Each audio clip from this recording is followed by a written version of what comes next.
2024 का अंतरिम बजट पेश हो चुका है। चूंकि ये चुनावी साल है, इसलिए संसद में केंद्रीय वित्त मंत्री ने अंतरिम बजट पेश किया। मूल बजट 2024 के ही जून जुलाई में, मतलब इलेक्शन के बाद आएगा।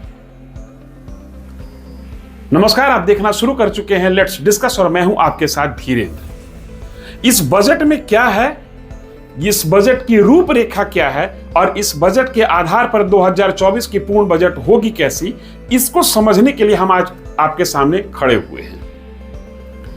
बिहार के नजरिए से देखें तो यह बजट एक हद तक निराश करने वाला है।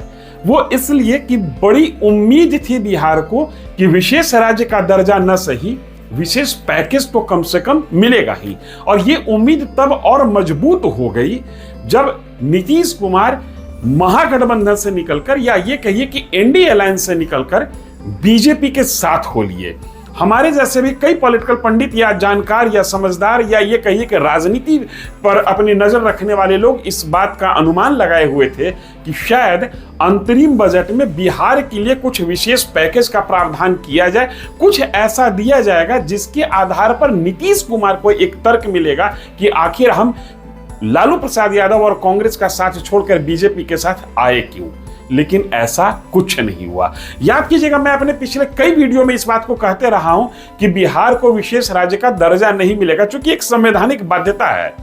लेकिन हाँ, ये उम्मीद मैं भी जता रहा था कि विशेष पैकेज मिलेगा, लेकिन ऐसा कुछ हुआ नहीं। और ना ही अंतरिम बजट में जो रूपरेखा दी गई है उसके आधार पर यह कहा जाए कि पूर्ण बजट में ऐसा कुछ होगा। फिर भी इस बजट में ऐसा बहुत कुछ है जो हमारे और आपके जानने लायक है। एक तो कि ये बजट में कुल मिलाकर ये बजट जो है, इस पर चुनाव का छाप दिखा। वो ऐसे इसको हम समझें कि सरकार ने अपनी जो भी आर्थिक उपलब्धि बताई उसकी तुलना 2014 के पहले से हो रही थी, पहले के कार्यकाल से की गई। इसका मतलब है कि मनमोहन सिंह सरकार बनाम मोदी सरकार, मनमोहन इकोनॉमिक्स बनाम मोदी इकोनॉमिक्स की बात की गई इस बजट में, और उसी आलोक में इस बजट को पढ़ा गया। 58 मिनट का यह भाषण रहा। बजट के हिसाब से कहें, जब लोग रेल बजट और मुख्य बजट को एक साथ कर दिया गया है, 58 मिनट का बजट भाषण कोई बड़ा भाषण नहीं है। बिल्कुल एक परंपरागत अंतरिम बजट ये रहा। फिर भी मोदी सरकार बहुत लोक लुभावन घोषणा करने से बची। ये एक माइंडसेट को दर्शाता है। अगर 2019 के मुकाबले 2019 में भी अंतरिम बजट इसी मोदी सरकार ने पेश किया था, उस समय से आज की तुलना करें तो कुछ परिवर्तन हुआ है। 2019 के अंतरिम बजट में कुछ लोक लुभावन घोषणाएं की गई थी। इस बार ऐसा कुछ नहीं हुआ। इसका एक मतलब तो साफ है कि सरकार आर्थिक मोर्चे पर मजबूती से आगे बढ़ रही है। सरकार कोई भी रेवड़ी बांटकर वोट बटोरने के फिराक में नहीं है। सरकार का आत्मबल, सरकार की अपनी पॉलिसी के आधार पर सरकार का निर्णय सरकार को यह बता रहा है कि हम सरकार में वापस आ रहे हैं। एक बात। दूसरी बात, इस बजट पर यूएनओ का छाप दिखा। वो कैसे, इसको समझिए। लगातार गवर्नमेंट जो है वो ग्रीन एनर्जी को बढ़ावा देने की बात कर रही है। पॉल्यूशन वर्ल्ड के लिए एक बड़ी समस्या है और विश्व के यूनाइटेड नेशंस के तरफ से हर विकासशील डेवलपिंग कंट्रीज पर यह दबाव रहता है कि आप अपने यहाँ के पॉल्यूशन एमिशन को कम कीजिए। मतलब आप अपने यहाँ के वातावरण को प्रदूषण से बचाइए और कम कीजिए।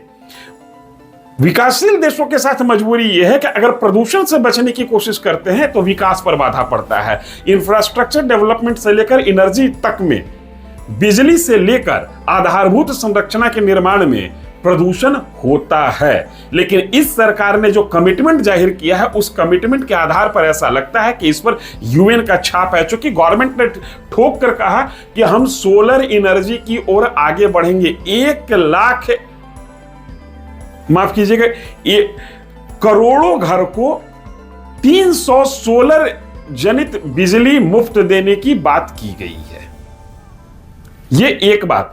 22 जनवरी को जिस दिन राम मंदिर प्राण प्रतिष्ठा का समारोह हुआ था, उसके बाद सरकार ने सूर्योदय योजना की बात की थी और कही थी कि 2 लाख करोड़ घरों को एक साल में सोलर एनर्जी से कवर अप किया जाएगा।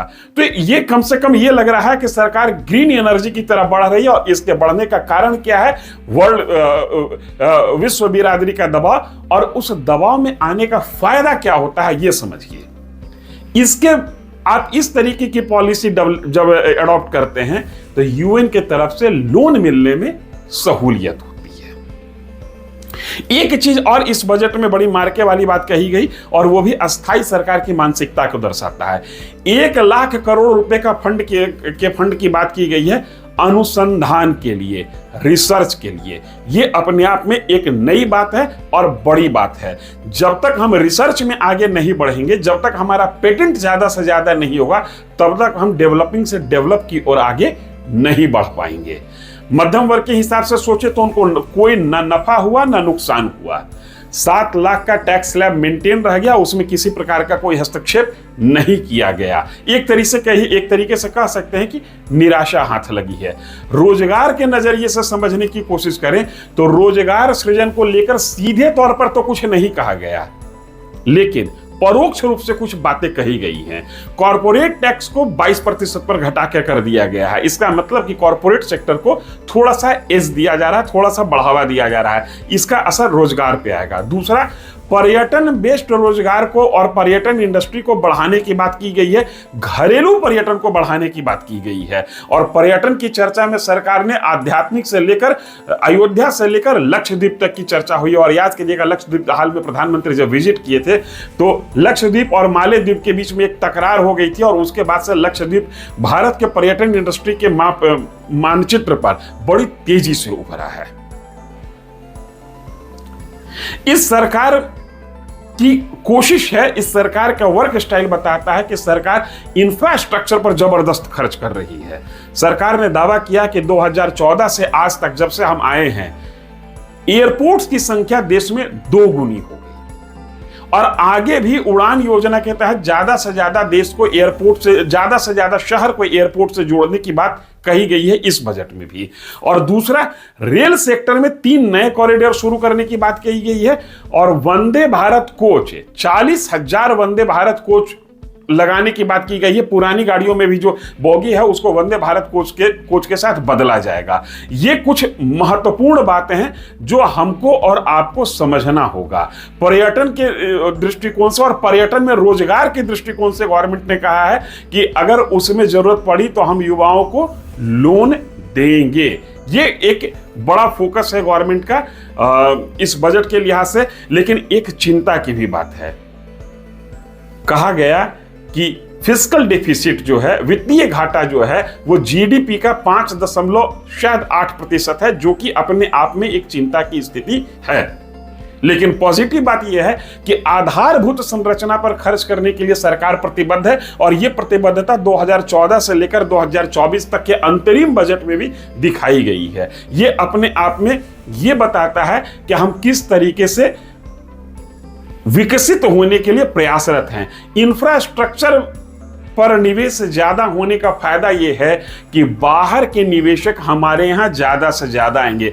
रेल, रोड, हवाई जहाज, अगर ये कनेक्टिविटी जितनी सॉलिड होगी उतने ही ज्यादा से ज्यादा बाहर से निवेशक यहां पर आएंगे। और इस कनेक्टिविटी को सॉलिड करने का प्रयास इस सरकार में दिख रहा है। जहां तक एफडीआई, फॉरेन डायरेक्ट इन्वेस्टमेंट की बात है, गवर्नमेंट ने, वित्त मंत्री ने क्लेम किया संसद के अंदर कि 2014 के मुकाबले 2024 में फॉरेन डायरेक्ट इन्वेस्टमेंट लगभग 2 गुना, अगर जो इसको आंकड़ों के हिसाब से बात करें तो ये आंकड़ा जो है वो $596 बिलियन का जाता है।